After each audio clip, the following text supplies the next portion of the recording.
Þú ert að hlusta á Jóel úr Biblíunni heilagri ritningu. Lesari er Kristján Franklín Magnús. Jóel er hluti af Gamla testamentinu. Biblíuþýðingin sem lesin kom fyrst út á prenti árið 2007.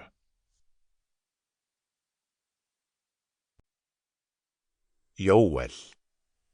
Fyrsti kafli. Orð drottins sem barst Jóel Petúelssyni. Hlustið öldungar og hlýðið á þetta allir sem landið byggið. Hefur nokkuð þessu líkt gerst á ævi yðar eða á dögum forfeðra yðar? Segið börnum yðar frá þessu og segið þau það sínum börnum og börn þeirra komandi kynslóð.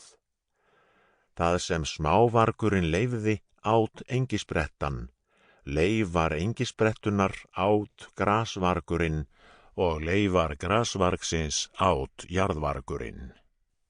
Vaknið drykkjusvolar og grátið, hefjið harma kvein þér víndrykkjumenn. Nú nýja víninu svift frá vörum yðar. Voldug þjóð hefur ráðist inn í land mitt, meiri en svo að nokkurri tölu verði ákomið, tennur hennar ljónstennur og skoltar hennar sem á ljóninju.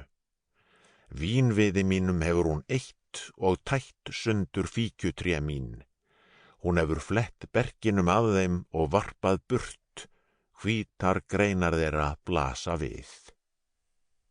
Kveina þú eins og yngismær klætt hærusekk sem harmar unnusta æsku sinnar. Matfórn og dreipifórn eru horfnar úr húsi drottins og prestarnir þjónar drott. Sample complete. Ready to continue?